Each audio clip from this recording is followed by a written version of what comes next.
Welcome to Victor's Children, a podcast from so-called Canada talking socialism from below. My name is David Campfield. I live with my partner and cat in Winnipeg, Manitoba, which is in Treaty 1 territory, the traditional territory of Anishinaabe, Cree, Ojibwe, Dakota, and Dene peoples, and the homeland of the Métis Nation. All those of us in the Canadian state who aren't Indigenous need to commit ourselves to the struggle against settler colonialism. Victor's Children is a member of the Harbinger Media Network, which is a community working to support and promote left podcasts in Canada. Check out other shows like Tech Won't Save Us, Anti-Girl Boss Socialist Club, and Alberta Advantage. You can look at the shows list at harbingermedianetwork.com.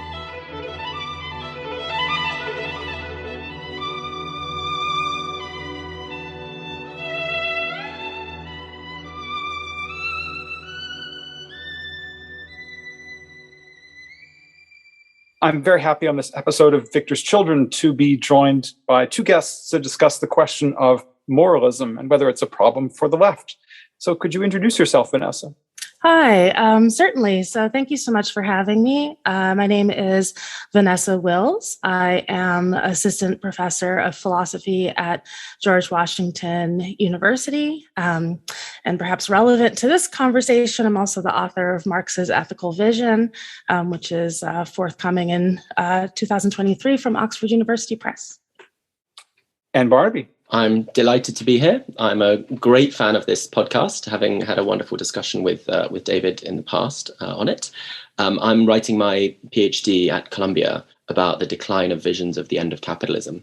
And I'm interested in thinking about present politics, in what happens in the kind of debris and the rubble of past hopes of comprehensive social transformation. What happens when it's no longer conceivable to think freedom. And I talked in the past with David about one of the symptoms of that rubble, and I want to talk today about another one, which is the rise of political moralism. All right, so let's dive right into this. And that's, what do you think we should understand by moralism when we're talking about politics today? What is moralism, and how would you distinguish moralism from something that wasn't moralism, a non-moralistic approach? I'll jump in. So I think the answer to this can be very, very big, but some things that I often mean anyway, when I say that a particular kind of political perspective or political approach is moralistic, or that it is mere moralism, which is a phrase that I use astonishingly often, actually, is that it is looking to moral judgment as a primary mechanism of social change. That somehow, if we can just sort out who's good and who's bad, who's acting rightly and who's acting wrongly, that somehow the bulk of the work is done, right? Of determining what is necessary in order to create a world that is good, right? A world that is arranged rightly. And I think that leads us into all sorts of muddles. I mean, one concrete way that I think it's coming up now is actually some of the way that we talk about the COVID-19 pandemic, where we are sitting in the rubble of what is a complete defeat, actually, of the working classes, right, by capital. Capital has so far just won this round.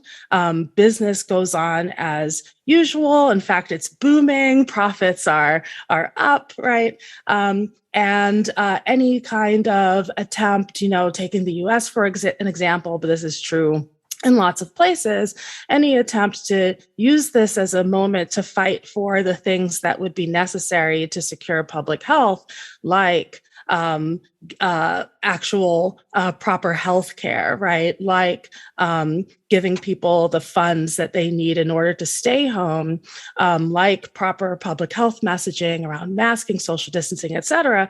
All of that doesn't exist. And what a lot of the discourse about it has devolved into then is determining who the individual morality of individual actions, right? Well, you masked in this context and you didn't do this and you didn't do that, right?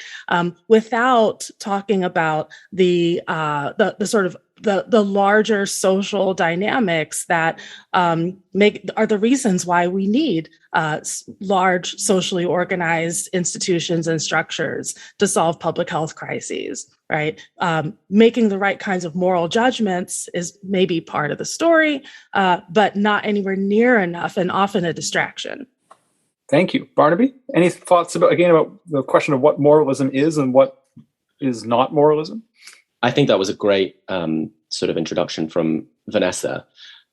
Moralism is a long tradition in politics, often associated with religion, from Catholic moralism in 17th century France to Protestant moralism in 19th century America, where the key site of politics is imagined as the judgment of each individual, and the judgment of each individual against a yardstick of good behavior, which is usually transhistorical, the eternal, very easy to do if you're religious, right? The eternal good and bad. And it often arises, I think interestingly, it often arises at historical moments when there's great concern that high levels of social change are corrupting individual lifestyles. That's certainly the context of classic North American moralistic campaigns in the 19th century. Making individual behavior set against that yardstick, which is prior to the society, which is this eternal yardstick, making this the key site of politics, importantly, I think elides lots of the things, misses lots of the things that we on the left would traditionally want to talk about as political. So it's a way of talking about individuals rather than, as Vanessa just said, social structures. So you think there's a pandemic on these awful individuals who are behaving in bad ways that are spreading the virus, and you don't think about the conditions in which individuals feel compelled to go for walks in parks when they should be at home shielding because they don't have any nice space at home or any green space they can access safely.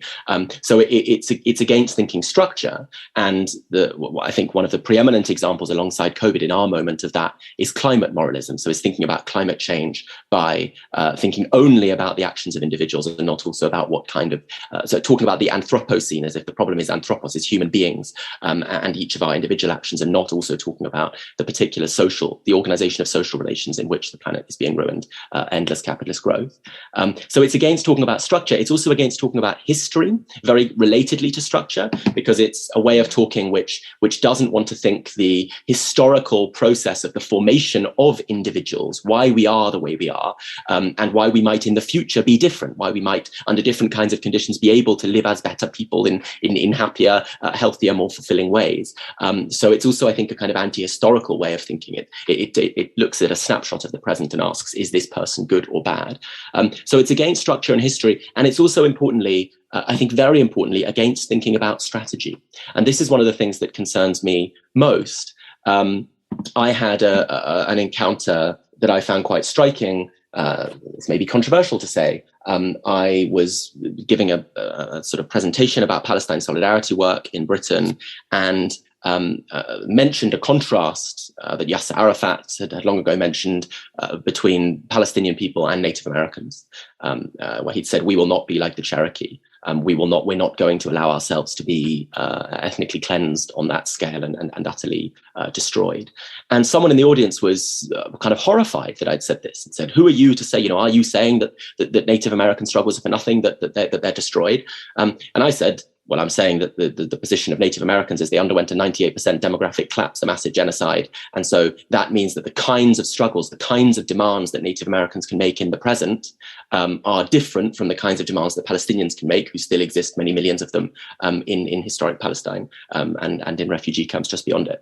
And what was striking to me was the moralistic opposition to the distinction was, what kind of person, what kind of speaker do I want to be? Do I want to be seen as someone who is saying difficult, inconvenient, tough things, or not? Well, I'd rather not be that, rather than thinking, what are the conditions of the present and what are the strategic possibilities that emerge from the present? And it might actually be that calling for the return of Native American sovereignty over New York City, what is now New York City, is not a politically feasible demand, because many of the people who live there have been wiped out in genocides, whereas in Jerusalem to call for this decolonization is. And so I was struck in that instance by the moralistic opposition, not only to thinking about structure and history, but also about strategy, in favor of a focus on not only the purity of the individuals that we're judging, but also our own purity as political actors, which can often be a way of talking about politics that I think gets away from thinking strategically in tough settings. Slogans which make sense in certain conditions don't make sense in others, because we've been defeated and have to think the conditions for future struggles after those defeats. So that's maybe a controversial example, but I think that strategy, structure, history are all things that moralism is very bad at thinking. Right. So if moralism is very pervasive in our politics today, let's focus a little bit on the left in particular.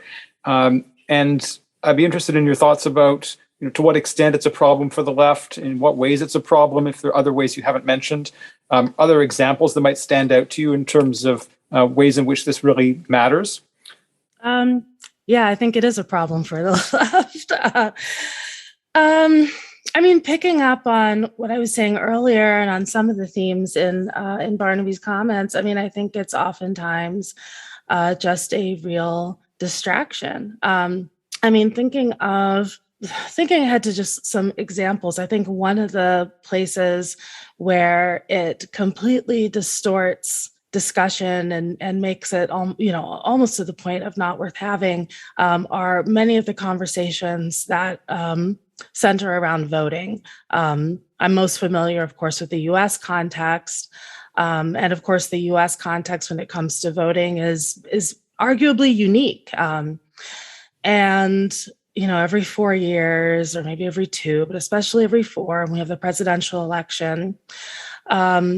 If you attempt to point out the shortcomings, right, of the candidates on offer, one of 2 things happens, right? One, it's very hard to have a conversation about the facts about the candidates. That's in part because the facts are embarrassing to the candidates, and because they're, every 4 years, always, right? The facts about the Democratic Party candidates are always very embarrassing to them. And so talking about those facts, saying about somebody like Biden, wasn't he a major architect of the criminal justice complex? Wasn't he behind the war on drugs, right? Pointing out these kinds of things, pointing out about Obama. What do you mean he's an anti-war president? Doesn't it say right there in his platform that he sees it as one of his aims to project U.S. military power abroad? Pointing out these things is problematic, right, when the overarching framework of the conversation is that there's one morally correct thing to do, and it is to get the Democrats in power. And the moral correctness of that is completely disassociated from what the Democrats are, what they do when they get in power, what their actual relationship towards the Republican Party is. It's true that Democrats and Republicans are not the same, but it's also true that the Democrats put a lot of their effort into enabling the Republicans, right? Enabling the far right in this country. It's really, really difficult to have a real conversation about the Democratic Party because the conversation around voting, if it can even be called a conversation, it's usually just a screaming match, devolves into sorting out who's good and who's bad, right? And this is often a kind of top-down infiltration, right, of day-to-day conversations that is informed by messaging that comes directly from the Democratic Party itself, right? And the things that they have to say about the left and the things that they have to say about people who question whether the policies that they enact are any good, right?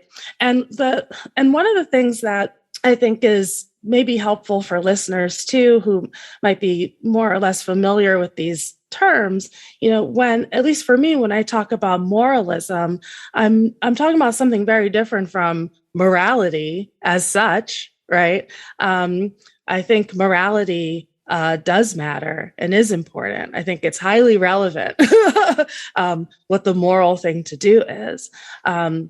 But the moral landscape is much more complicated than trying to sort of immediately shunt every conversation into sorting out, well, who's good and who's bad, who's right and who's wrong, allows us to do.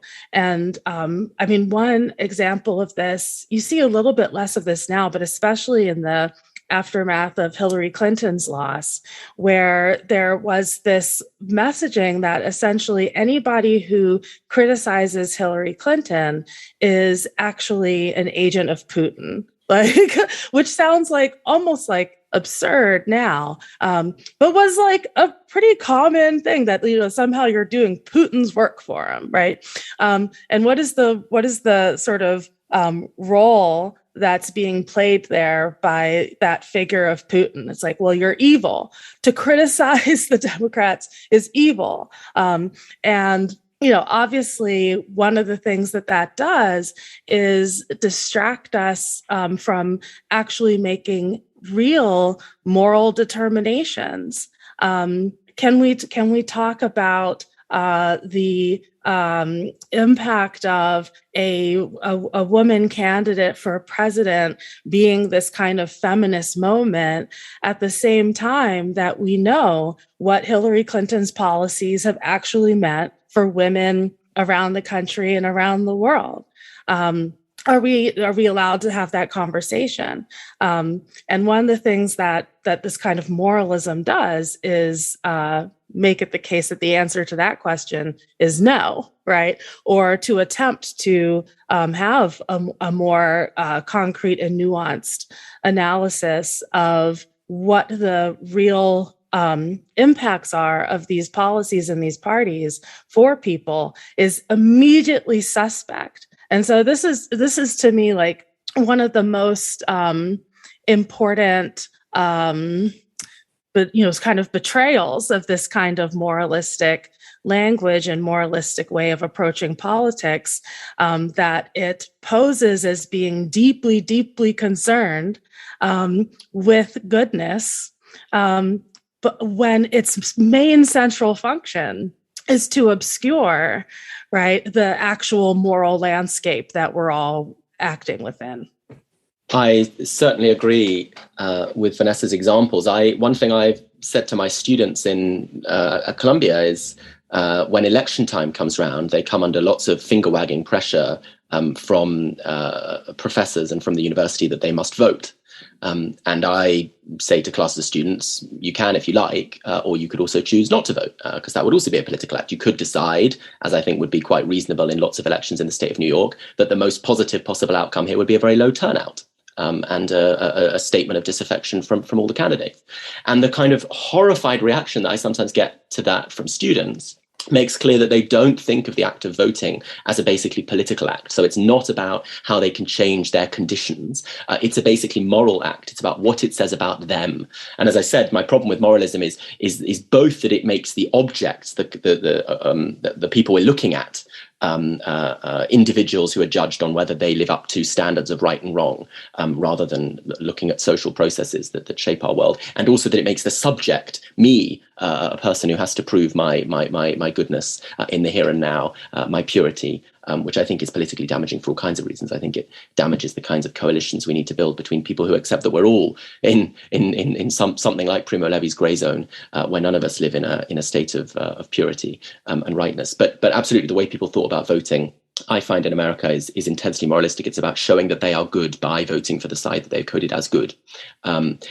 It's all over the place on the left, and that's why I think it's important to discuss this. To answer your question, David, we could think of so many examples. I mean, in those of us who live in big cities, especially in the global north, know the intensity of discussions around gentrification, for example, in which a complex social process of the children of middling layers of the bourgeoisie, especially, are unable to afford to live in the places that they grew up, and so move into other kinds of areas. And this process of the remaking of the class and spatial map is often narrated heavily in moralistic terms. These gentrifiers are assholes.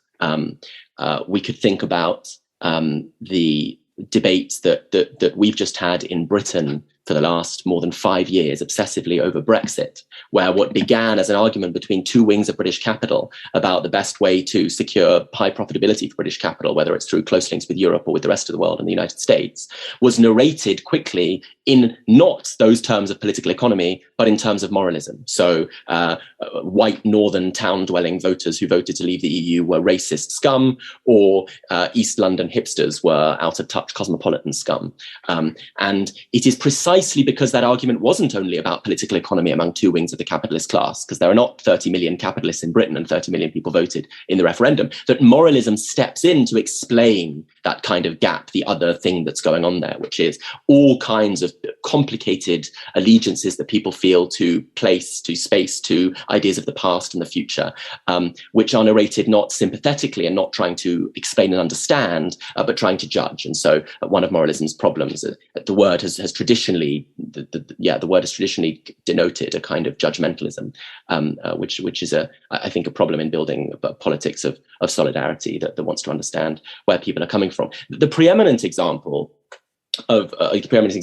I should say plural, of moralism on the left, I think have often come from what gets called identity politics, in sometimes damaging terms, because it's implied that there's something called feminism and something called anti-racism, and those are like one thing, whereas in fact it's the historically changing forms of, and they're often counterposed to something called class politics, though there's clearly an identity politics of class, I think.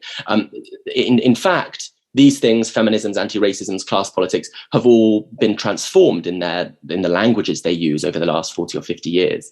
And today we find a lot of focus on the purification of the individual, checking one's privilege, avoiding microaggressions, where in the past there was much more focus on the macroaggressions of state violence and what Shivanandan, the British anti-racist, called the racism that kills, of borders and cops and so on. And my particular involvement in this was through debates on anti-Semitism in Britain, where it was striking to see the transformation from 20th century ways of thinking about anti-Semitism that asked critical theories that asked how it was rooted in the social structure, to an intense focus on the use of definitions of racism to find individuals who could be coded not as the problem of anti-Semitism was not at the level of an action or a particular speech act, but an individual whose essence was that they were an anti-Semite and who therefore had to be purged from a particular social space, like the Labour Party in British debates. And I thought of that as a symptom of a much wider moralism, in the way that that a lot of anti-racist politics, and as I say, feminist politics, and what passes for class politics too sometimes operates, where it becomes a question of your class loyalties are about the purity of your accent or your shopping habits.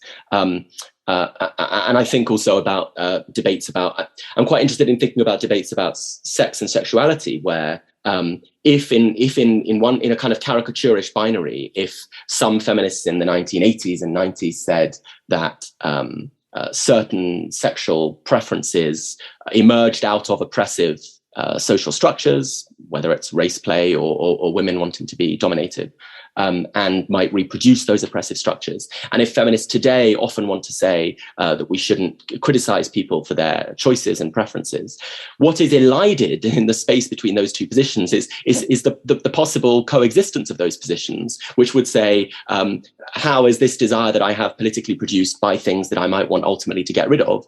And also, how is it my desire and therefore I needn't be condemned and have and shouted at for it? And that is the space of a non-moralistic politics. That is a political approach to thinking desire, to thinking life, rather than a moralistic approach, which says you must choose between thinking what your preferences shouldn't damn you to hell, And if I want to say that as a moralist, then I must say I'm pure and good and perfect.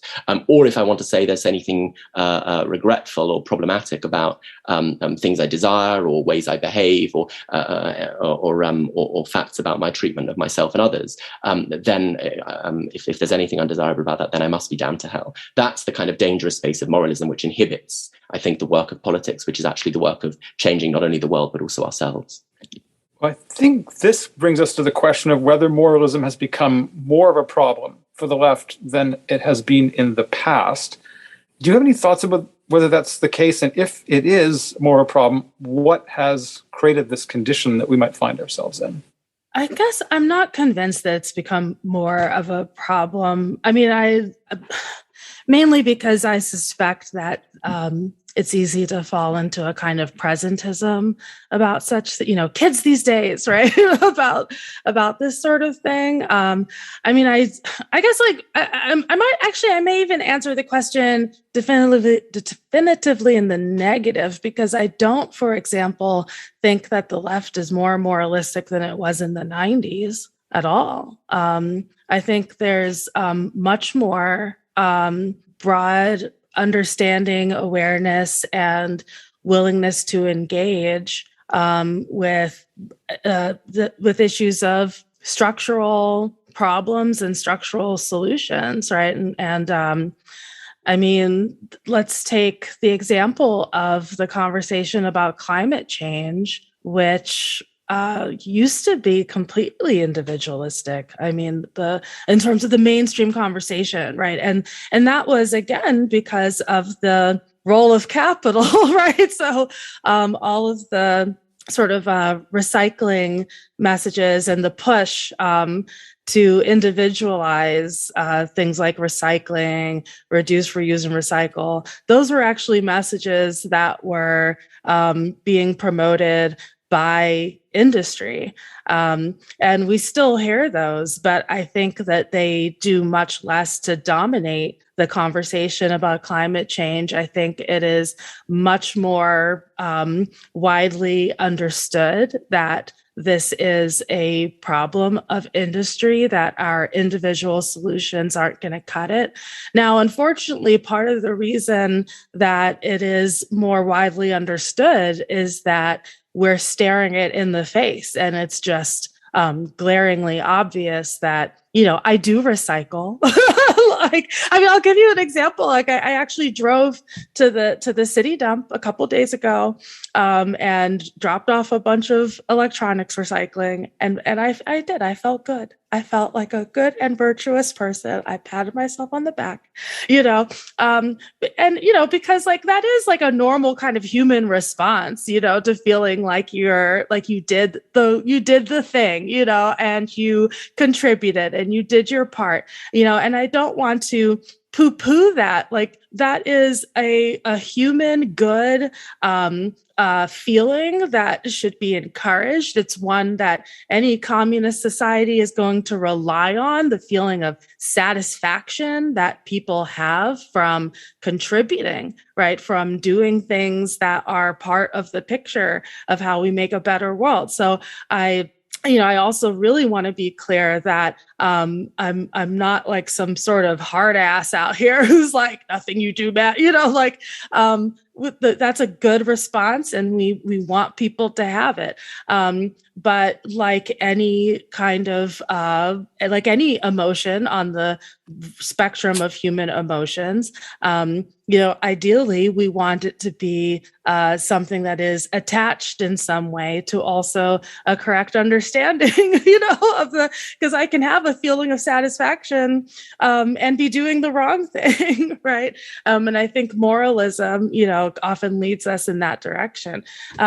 But that's a little bit of an aside. My point is that I don't think that that it can be said that the left is, like, in general a whole lot more moralistic than it was at some point before. I know there's all sorts of consternation about what some have called cancel culture, right? And the sort of social media, the intensity at times of these social media conversations. I think that there's, of course, there can always be a risk in any kind of social environment of the sort of sense that people want of belonging, then being attached to poor behaviors, right? And that that there can be a sense of like belonging in, we all agree that this is the bad person, right, who did the bad thing, and that can be counterproductive, right, and unfortunate, and something that can be dehumanizing even as well, right, when it doesn't allow for the possibility of redemption or conversations or things of that nature. But I think that there's far more that's been gained from the kind of online social media conversations, led, of course, often by young people, right? People who right now are in their teens and 20s and so on, who have greatly expanded the conversations and the concepts that we can use to talk about identity, to talk about queerness, to talk about the different kinds of abuse, right? Different kinds of different ways that we can stand up for ourselves, right, in these oppressive, abusive contexts. I think there's so much there that is extremely positive, and I think that gets lost in some of the panic about cancel culture. And I think that's no accident, right? That oftentimes the people who sort of raise those concerns about quote unquote cancel culture, oftentimes that is tied to the fact that all of the sort of like richness that I think has been added to our moral vocabulary by these kinds of online spaces, that is exactly what some of these critics of quote unquote cancel culture want to suppress or want to belittle, because it gives us a more sophisticated way of thinking about our social world. So I think, of course, it's not, like any social phenomenon, it's not without its negative aspects. But I think it's really important to think critically about what it has contributed. Barnaby. I think there has been an important historical change, though I agree that things are broadly better on the left now than they were in the 1990s, which I think was the kind of nadir of moralism. I think we've rediscovered some confidence in talking about social structures. Why the focus, though, on individuals now? I think it's important to be kind of sympathetic. I think it's important to ask non-moralistically why people turn to ways of talking and thinking, including moralism, to ask what are the conditions in which those ways of talking and thinking make sense. And I think that a focus on individuals you can name and see, and your own behaviors and the behaviors of people around you makes sense as a site of your politics in a period where a grander focus on turning the whole world upside down seems quite hard to imagine. So I think it's telling that there were less predominantly moralistic languages, though they existed in all kinds of politics. There were less predominantly moralistic languages in the politics of, say, feminism and anti-racism in the 1960s and 70s than I think is the case today. And I think there's good reason for that. It's useless to tell someone, as I just did, you shouldn't focus on the microaggressions of your colleague. You should focus on the macroaggressions of a racist state that keeps people apart on the basis of a border regime, for example. If people will turn around to you and say, yeah, but I have no hope of being able to change that border regime in any meaningful way. And this is why I think the 1990s, the arch moment of the end of history and pessimism on the left, was the high point of moralism, which is now in some kind of recession. if people could turn around to you and say, well, I don't really believe I'm going to turn the world upside down, what can I do instead? Then a politics that focuses on more immediate targets becomes more appealing. I think people are desperate for villains that they can name and with whom they can effectively tussle, which moralism gives in treating, for example, the morass of Trumpism in the United States, in imagining the West Virginia coal miner as the driver of American racism, or the Brooklyn-dwelling 30-year-old as the driver of deindustrialization. Both of these kinds of positions we could think of as politically damaging and as wrong-headed. But if you're trying to deal with those problems without the confidence that you can really turn the world upside down, then I think they make a certain kind of sense. So I read them as coming out of a moment where there are no real coalitions across the global north and south battling for, in any kind of realistic prospect, optimistic that they're about to win the end of capitalism and all oppressive social relations. And so talk of individual bankers instead of a whole corrupt system of capital, and individual billionaires becomes an easier target. And then the targets get easier still. If you want to talk about racism, you've got Justine Sacco with 170 Twitter followers who gets on an airplane just after tweeting something stupid and bigoted, and then gets off the flight to find that she's lost her job and been cancelled. And I don't think it's the case. I really agree with Vanessa. I don't think it's the case. I think it's too easy to say social media is the cause of that. The ways that social media ends up operating exist in a context of wider social and political facts, and the use of Twitter for a kind of playground dynamic in which everyone gets to be the bully, I think emerges in a context in which people are looking for villains to tussle with who they can actually tackle. If you want to do something about racism and you don't think you can actually dissolve the police department, you might be able to get Justine Sacco, who tweeted something stupid, sacked. And then there are more serious examples. Family life is fraying. You can blame trans people.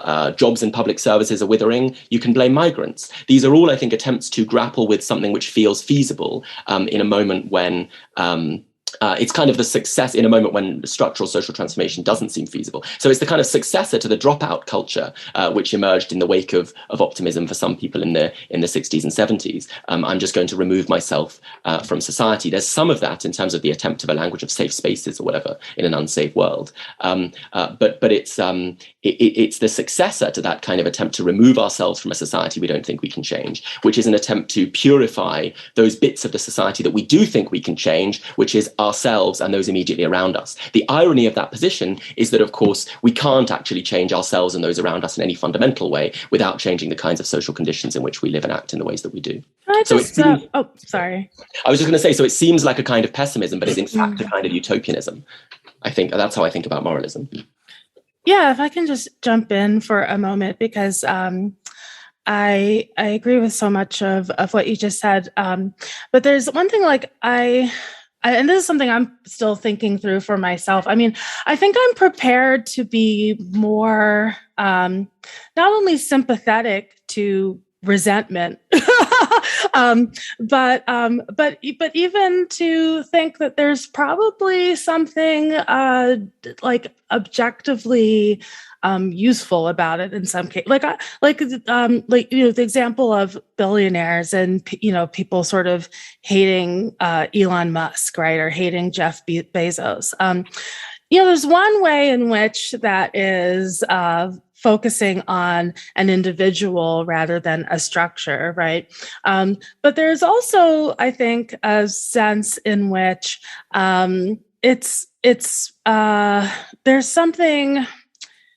there's something truth tracking about that resentment, right? About the specific targeted resentment. Look at this guy, and like I say, I don't have a kind of settled view about this sort of thing, but I know that my reaction is not to sort of talk people out of it, right? Or to say, well, you're focusing on this individual when you should be focusing on the system, because to put it in very banal terms, of course, the system is made up of the actions of these individuals, especially when we talk about billionaires, where you could like number them, like the individuals themselves actually have quite an outsized impact. And I'm thinking also, you Barnaby, you gave the case of speaking to someone who's concerned about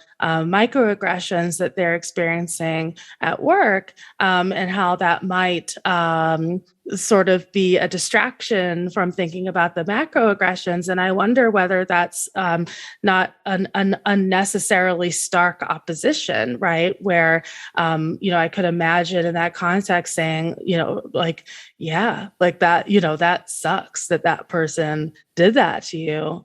And using that kind of empathy, right, as a starting point. And yeah, let's talk about why, what is it that's going on that allows that person to feel like it's okay for them to talk to you like that, and kind of make the connection in that way. Because I think that, we live our lives on the micro scale, and so, I think that it can be very important to have theories and politics that can make sense of that micro scale and treat it like it does matter, because to the individual micro person, right? Which we all are. That is the primary lens through which we experience anything about the world, right, is on that micro scale. So you put it in very stark terms because I think you were trying to make a point, but I was just curious, what you might say in response to any of that. Yeah, I agree with all of that. And I'm glad we're getting onto this point. So I wanted to sort of set up the contrast in clear terms, because I think this language can often be used vaguely. I wanted to be clear about what moralism is. But actually it helps to clarify what moralism is, to clarify what it isn't. It isn't any talk about individuals or about agents as opposed to talking about structure, mm-hmm. right? So I think the question is not, should we talk about individuals at all? And the question isn't even, are you talking about individuals as part of pointing towards emancipation, universal emancipation, or just in the interest of punishing those individuals? Because I think that hate, even not just resentment, but hate can play an important role in radical politics. I think the question is instead, have you identified the place of that individual in the structure properly, or are you inflating that place as a sort of substitute for politics? So think, for example, about a horrible case that we had here in Britain of the son of the Queen, Prince Andrew, being apparently complicit in child sex trafficking. And he gives an interview to the BBC about this. And it's just extraordinary to watch the comfort and confidence with which he basically admits his complicity. And I think that it's a perfectly right and politically important reaction to that interview, as people who are opposed to the domination of some people by others, to be disgusted by that person. It's an even understandable reaction that I certainly feel, to want that person to suffer for the awful things that he's done. But some of the most interesting things in that interview were the ways in which he expressed his understanding of what he'd done, where he was asked if he was sorry, and he said he was sorry because he'd let down his family by putting out a bad image. And what was telling about that was he wasn't sorry that he had hurt, probably for life, young women, because those people didn't matter to him. They weren't kind of fully human because they weren't of his class.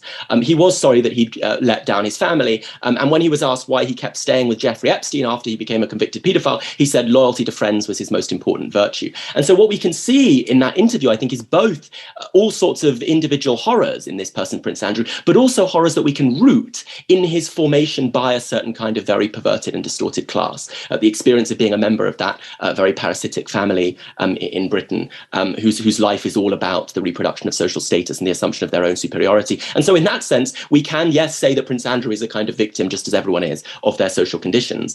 Once we get away from the victim-villain binary, in which to be a victim is to be pure and good and true, and to be a villain is to be contemptible and bad and evil. And once we get out of that binary to ask questions about the social conditions that make all of us, then I think we can talk sensitively about the about individuals and their agency, including your individual colleague or neighbor who hurls racist abuse at you, and not shut down someone complaining about that by saying, exactly as Vanessa says, not shut them down by saying, well, actually, haven't you thought about state violence? But try to connect the individual, the micro, to the macro. And it's that connection which both a certain kind of crude structural language and, on the other extreme, moralism refuses, the connection between our everyday experiences of one another and grand social processes. And climate moralism is a very good example of that complexity, right? Because one left response to the incessant urge to recycle is to say 100 companies produce 70% of global emissions. Now, there's a truth to that, which is partly angry and furious and focused on agents, not just structures.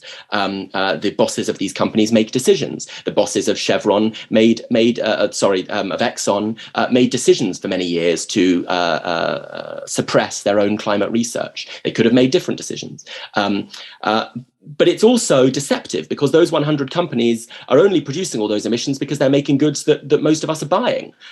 So we have to navigate the reality of climate change in a way that talks both about all of our responsibility, as the moralists might do in telling us all to recycle, and talks about the responsibility of the wealthy, as the left moralists might do in pinpointing individuals alone, and talks about a whole social structure of capitalist accumulation in which bosses are limited in their freedom of movement, and we're all certainly limited in our freedom of maneuver in terms of our actions, because we have to reproduce our conditions of life under constraints produced by market dependence and a commodity society. So I think it's the opposition to moralism is not about a kind of simple negation that says individuals don't matter, agents don't matter, but it's about saying there's a particularly moralistic way of talking about individual agency, which is a way that is premised in judgmentalism rather than sympathy and understanding. That's one of its great problems, I think. And it's a way that rules out talking about structure, talking about strategy, because it's instead about the purity of the political agent.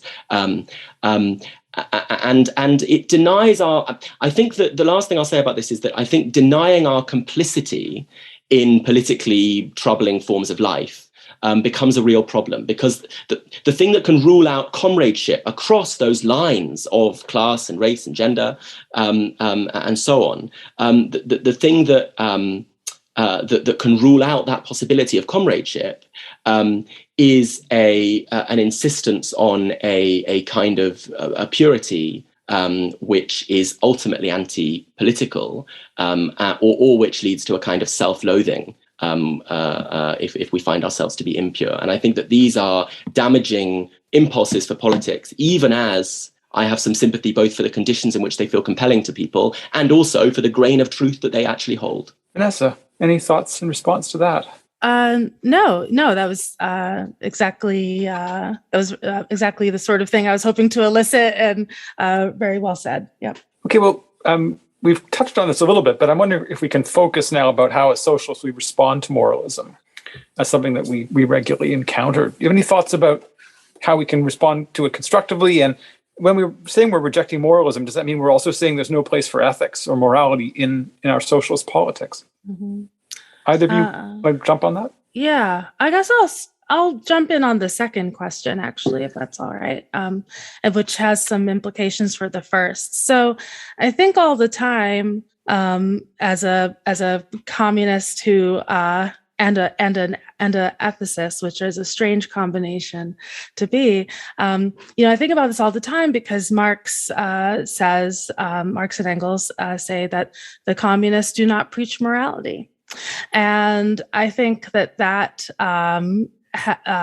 is useful to keep in mind as one guide in how socialists should respond to moralism.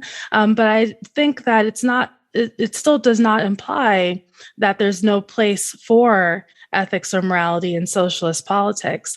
The reason that Marx says this is that the working class don't need morality preached to them, because the conditions of the emancipation of the working class are famously the conditions of the emancipation of humanity. They are the conditions in which human beings can flourish, can be all that they have the capacity to make of themselves. They are the conditions of pro-social human behavior and flourishing, right? And so for the working class, what we're talking about are the conditions that allow it to throw off its oppressors, throw off its exploiters, and produce those circumstances in which they have the means of a good, rich, and self developing life, right? Where they are constantly producing and reproducing themselves as more and more complex persons that have a range of capacities that are in a state of, in principle, limitless development, right? And this just, what I'm describing just is, right, the ethical, right, in a kind of Aristotelian sense. It's the notion that human beings have and a kind of essential character as self-changing beings, and the conditions of the emergence of that nature are what we want to produce. So this is what's behind this statement, right? That the communists do not preach morality to the working class. Communists, the work of communists is to describe and to help usher along, right, and to help theorize and to help lead where appropriate, right? The struggle, right, to produce those conditions, which just are completely coincident with the self-interest of working people, and therefore don't need to be construed in strictly moral terms as a kind of abstract injunction, right, to act in such and such a way. There's no sacrifice of self-interest for the working class. Now, if it's true, though, that morality, or what's morally required, is coincident with the conditions of flourishing of human beings, then it's very much worth thinking about. Because what we are doing when we do morality is thinking about what are the conditions that of the flourishing of human beings, and how do we produce those conditions, given the circumstances in which we currently exist. For me, that is the place of morality in socialist politics. It's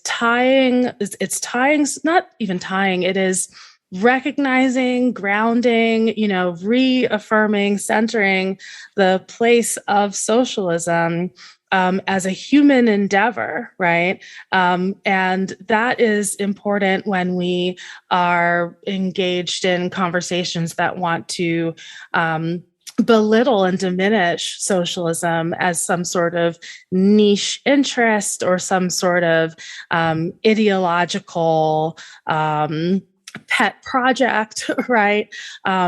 It's none of that, right? Socialism is nothing less than the struggle to realize human existence, right? To realize human potential, to make our world as fully human as possible, and to make ourselves as fully human as possible. And so that for me is, that is what I have found, really, because I've been thinking about this stuff for a long time. I don't lose interest in it, and that's what keeps me obsessed in a way, with this question, because I think that it has to be understood not as something separate from socialist politics. Morality, properly understood, is socialist politics, and so that's the way to think about it. And so, to go back to that question of how should socialists respond to moralism, we should respond to moralism as an ideological betrayal of humanity, right? We should think of moralism as a kind of an intruder, or a kind of a fake. What I want is some fancy word for a fake, right? It claims, it presents itself as being concerned with the good, and it has no real connection to the good. It takes our human instinct for acting well towards others, for wanting to behave in ways that are worthy of virtue, of being considered virtuous, that to want to behave in ways that are worthy of praise.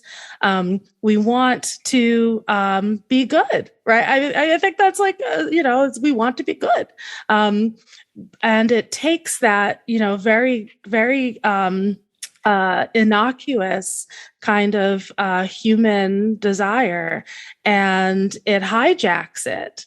And it ties it to a completely distorted worldview that is flat, and that flattens our ability to understand all of the nuance of the actual moral landscape that we operate within. And so I think we should respond to moralism by always calling it out, by always pointing out how it is not what it presents itself to be. I mean, if there's anything that Marxist theorists should be good at, it is pointing out ways in which things are not what they appear, right? And moralism is not what it appears. It is the refusal of real moral thought. So I think that one of Marx's important achievements is to craft a non-moralistic socialism. That is to say, a way of thinking about capitalism and the critique of capitalism in which the problem is not limited to the activities of individuals. And it might help, as well as the distinction that Vanessa used, that Marx also uses, between the moral and morality, and on the other hand, moralism and moralizing, where moralism and moralizing are making the moral and morality the whole stuff of your politics, rather than incorporating them in some position alongside other things. It also might help to introduce a distinction between morality, which has historically tended to focus on the judgment of individuals, and ethics more broadly. In his opposition, I think, to moralizing, and perhaps also even to morality itself, Marx thinks that the critique of capitalism isn't about the problems simply of some individuals who are just Täger, in Marx's term, bearers of the social relations that produce them, and also that the answer isn't to focus on the moral purification of the oppressed and exploited. But I think most fundamentally, his divergence, the basic divergence from moralistic ways of thinking socialism and communism, is that Marx roots communism in the possibilities of the present, rather than blaming that present for failing to adhere to a standard set outside it. So I sometimes think some problem with the way that some analytic moral and political philosophers will sometimes talk about the normative foundations of ideas, as if first we come up with our, analytically and even chronologically, first we come up with our normative commitments, we decide what is good and bad, and then we turn to look at the world and see how far it meets those standards. I don't think Marx thinks like that. I think it's very striking that having said that morality is the product of particular epochs, the different epochs have different moral standards, even that, in some very striking passages, that fraud is immoral in the world of commodities, and so would slavery be in a world of wage labor, but not in a world of slave societies. Marx isn't saying he thinks slavery is ever okay, but that morality is a standard produced by particular historical moments. I think Marx is consistent in that, because I think his own norm, I don't think this means he doesn't have norms. I don't think it means he doesn't have commitments about what's good and bad.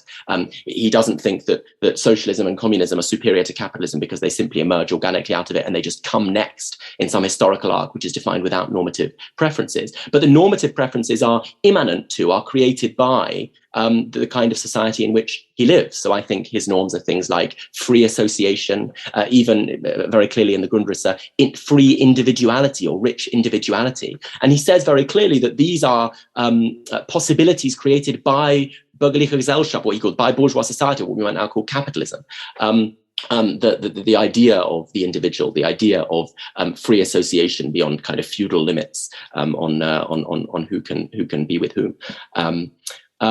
So I think that Marx gives us an exciting kind of project in thinking a non-moralistic socialism, also importantly a non-economistic socialism, for example, because it's a politics that is about human freedom, but makes its norms internal to or produced by the world, and so finds its possibilities in the present, rather than standing outside the present and lambasting it for failing to live up to standards that were developed outside it, which is how Marx thinks of, for example, Christian socialism, so-called. And I think if done right, that becomes a very powerful political tool. So some of the reaction against that strand in Marx, you think, for example, of Jerry Cohen's late work, the Marx scholar who towards the end of his life started trying to recover the category of utopia and utopianism. I think not coincidentally that this kind of work often comes in moments of political despair and difficulty and defeat, in which it isn't easy to identify a great grand march of progress.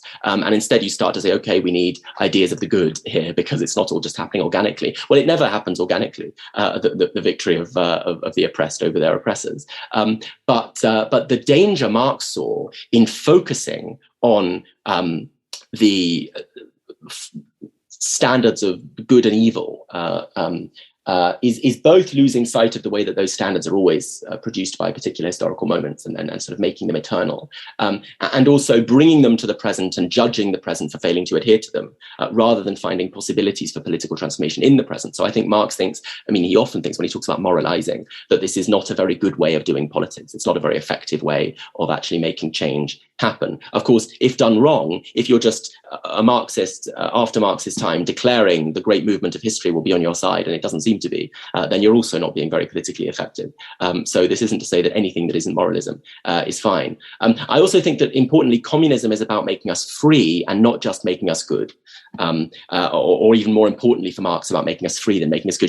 That line in Vanessa was quoting that section in the sort of patchwork of texts that are known to us as the German ideology, where Marx and Engels and others who actually contributed to them say that communists don't preach morality. They say egoism and altruism are both necessary forms, as I remember it, of the self-assertion of individuals in different circumstances. So they're opposed to making a priority out of our sense of the good and the bad individual, because I think they want instead to free individuals from those conditions of domination and dependence and alienation in which we have come to relate to each other in ways that hurt us and hurt one another and are inimical, yes, to use that Aristotelian language, yes, inimical to our flourishing. But so it's not a conception of freedom in the sort of liberal individualistic sense, or even in one sense that's recently become popular, pure kind of non-domination account. It is I think it's a broader sense of the things that the freedom that we can have together, the individuality that we can have in happy community. But I think that none of this is coloured as moral in Marx, because it's about not purifying our souls as the goal of politics, or certainly not as any kind of immediate goal of politics, but rather overcoming those conditions in which we're made unfree and miserable. Vanessa, do you have any short thoughts in response to that? No, yeah, just agreement. Okay, then I guess maybe to move towards ending this really fascinating discussion, I'd be interested in any further thoughts you might have about the place of ethics for socialists and how, as socialists, we should approach ethics in broad terms. And of course, recognizing that many people listening to this will not have previously read about, thought about different schools of thought or anything like that with respect to ethics and morality. Yeah, I guess I'm not sure how much I have to add to my earlier comments on the sort of the question of whether there's a place for ethics and morality in socialist politics. One thing that I might just add is that one of the things that I think is curious in some ways about Marx is that there's, at least on some readings, there's a notion that part of what's aimed at in history is a kind of abolition of morality itself. And how do we make sense of that? And I think, David, you asked me a moment whether I had any responses to Barnaby's most recent comments. And actually, I do, now that I've thought about it for another moment, because I think that there's the kind of role of determinism in Marx, which is a huge piece of the story about how various interpreters of Marx have looked at this question of morality and this question of whether there is such a thing as a Marxist morality. One of the things that makes this a complicated story to tell is that Marx does think that there are the processes that are unfolding in a deterministic manner that make communism more likely all the time. Now, there are also things going on that tend in the opposite direction, right? Where the outcome, as is increasingly clear, of the historical development of human beings might be their sort of pathetic demise, right? Brought about by themselves in these, in the conditions in which we seek to survive, but sometimes fail and sometimes on grand scale. But there is also this notion that that the history of human beings attempting to produce and reproduce their conditions of existence is one where, in the process of doing that, they cannot help but to produce the building blocks of communism, right? They necessarily, through that activity, make their social circumstances increasingly sophisticated and complex, and also transform their own relationships towards one another in ways that necessarily, as a function of their day-to-day attempt simply to survive and to reproduce and reproduce their lives, they are always behaving in ways that produce communism. And that's the piece that is sometimes misunderstood, or even often, I think, willfully mischaracterized as a kind of fatalism in Marx, or a kind of, we could say, a strict determinism, where Marxism is then read as this theory of the inexorable march of history towards communism, one that will go on irrespective somehow of human choosing. And that, of course, is wrong, right? That is not right.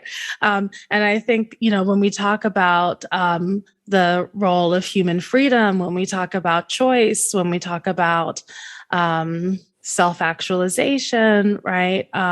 The proliferation of human powers and so on, it's important, while in the process of pushing back against this bad fatalistic reading of Marx and of Marxism, that we also not shy away from pointing out the kind of determinism that does still exist for Marx, and that is still a part of his view, right? And it is. When we think about, when we put it in terms, for example, like Rosa Luxemburg, right? That, it's socialism or barbarism, right? There is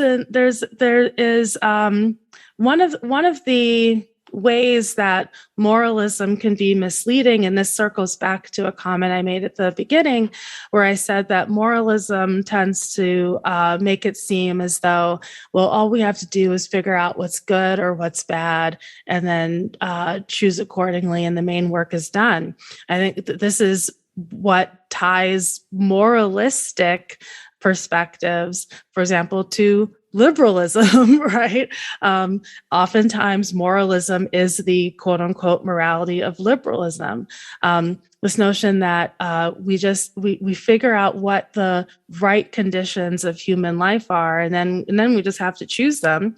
And anybody who is bad enough not to choose them, we just criticize them a lot until they get it, right? Until they come around to right thinking.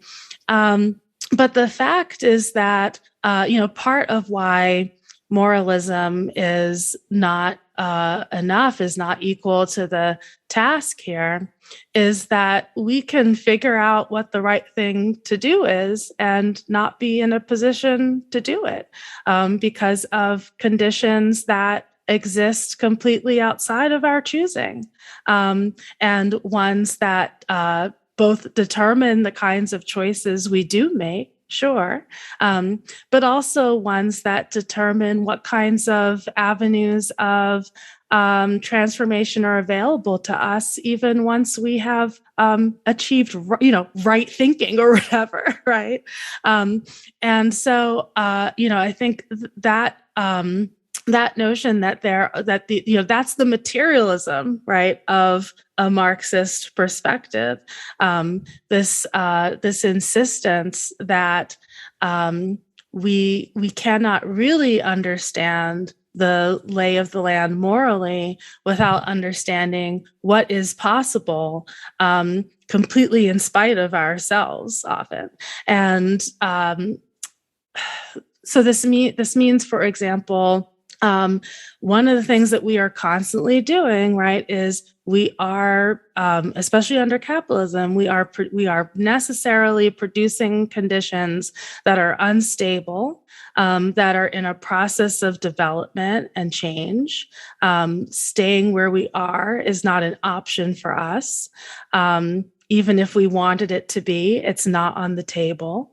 It is completely at odds with our nature as human beings, right? Because this process of interacting with the world in order to survive necessarily introduces changes into the world and into ourselves. So that's why just having the same society forever is not an option, even if we thought it was a morally good one. It's irrelevant. It doesn't matter.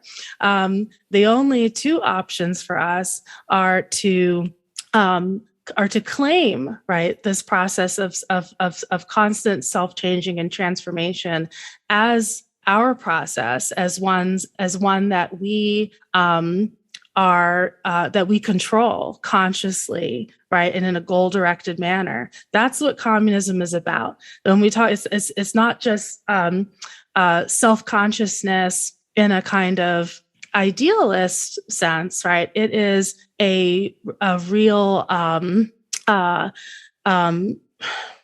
it is moving from a process where we are constantly changing the world, but in ways that we don't control, don't direct, and don't fully comprehend, but in ways that are often extremely deleterious and bad for the species, right?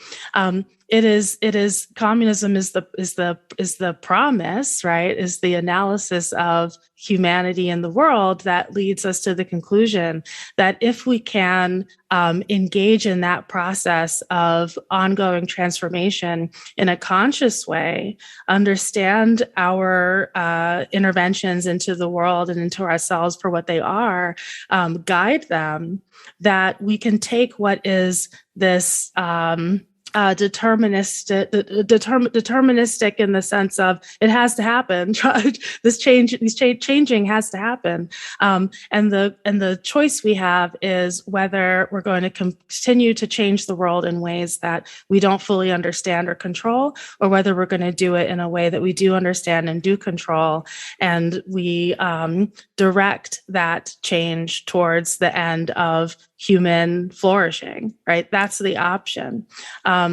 And so what that means is a kind of reconciliation of freedom and determinism, right? Of choosing, and then the determinism of constant change and movement and development, which is non-negotiable, right? That is just the necessary circumstance of human beings existing in the world. I think a premise of the politics that seeks to empower people in the way that Vanessa just put it so beautifully, a politics like Marx's, which hopes, whose horizon is a kind of self-mastery, is overcoming alienation so that we exercise control over the conditions of our existence. A kind of premise of that hope is liking people, or at least what they might be. I don't think actually that Marx has a category like the human. I think he's much more sort of constructivist about these things, but at least liking some image of what people can be, and finding the seed of that future possibility in the present, as Marx does. Otherwise, you're just a dreamer and a prophet. You're not doing politics. And so, as Vanessa was talking, I was just thinking that maybe one difference between our kind of communism and moralism is the question of whether you start by looking at people as a set of problems to be beaten into shape. And that's my difficulty with some languages of communism in the 20th century that talk about a new man, which are all about the idea of shearing us of our moral, of the muck of ages, of our moral flaws in the present, and making us into better kinds of people. This is all a language that looks at people and says, "Oh God, there's something basically wrong here." Versus the kind of politics Vanessa was just describing, and I think rightly attributing to Marx, which looks at the world and thinks there's something kind of basically, potentially at least magnificent here. And I think in a world of uneven, very uneven, but universal complicity in the reproduction of all kinds of oppressive and exploitative structures, a world in which we're all tied to class society for our own reproduction.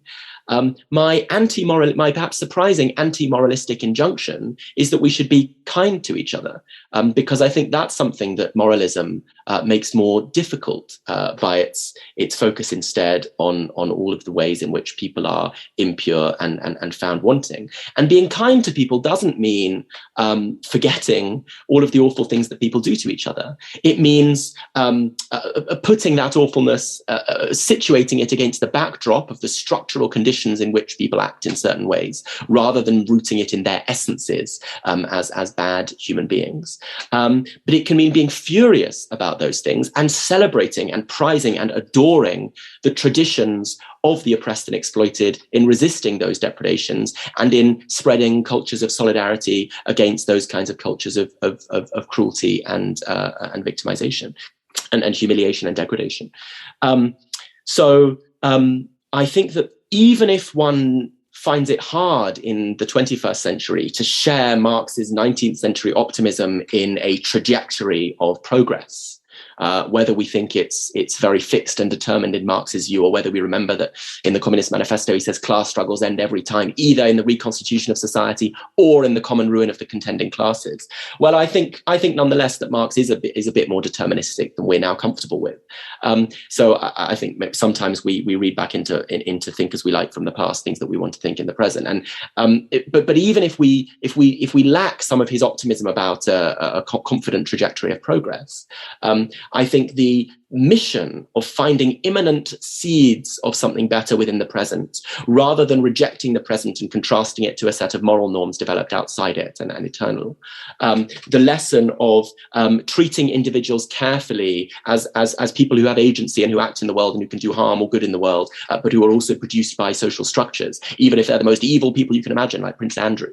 I think those kinds of lessons are politically useful because they help us to be generous with one another and to focus both on grand targets and not to get lost in fighting one another, but also to work out what it means to better one another without just turning on one another and despising one another, and to do so guided by a sense that our project is not just to make ourselves more angelic, but is to make ourselves freer, confident that if we are less oppressed, if we are less constantly harassed, if we're less exhausted by all of the pressures of an alienating world, then we might be able to flourish more.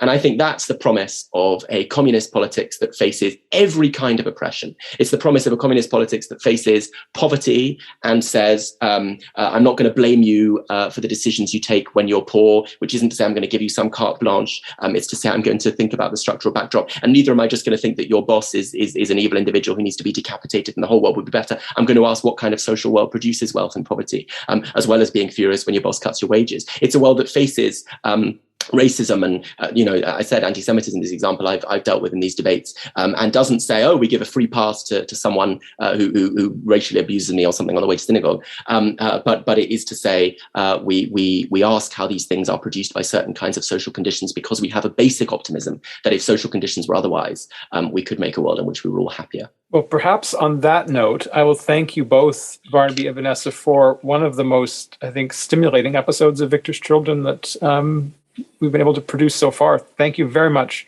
for giving listeners so much to think about. Thank you for having us. If I can just tack something on, I introduced myself as a professor and author, but I'm also a member of the editorial board of Spectre. And I hope everybody will check out our journal, spectrejournal.com, where we publish all sorts of wonderful Marxist analysis. Barnaby, you should also... I was just about to, David. David knows what I'm about to say. Well, firstly, I hope he knows what I'm about to say. Thank you so much to both David and Vanessa for a wonderful conversation. And a special thank you to Vanessa when I was trying in far too crude and strong kind of terms to set up a Stark binary, coming in and saying, hey, what are the nuances in this binary, which is very, very important. So thank you to both of you. And also, given Vanessa has prodded us to read Spectre, which we all should, because it's great. I'm involved in a journal called Salvage, which you should also all read. Yes, if you don't know those publications, listeners, you should definitely find out about Spectre. And just spectremag.com. Is that the URL? Spectre Journal. Right. Yeah. Thank you. Spectrejournal.com. And it's SPECTRE. Good English spelling. Salvage.zone, right? That is exactly right. And it appears twice a year. It's a journal of revolutionary arts and letters, trying, as I've been talking about in this conversation, trying to reconceive communism from the rubble of the 20th century. And it has essays and art and poetry and fiction. Great. Thanks very much, both of you. Thank you so much for having us. Thank you.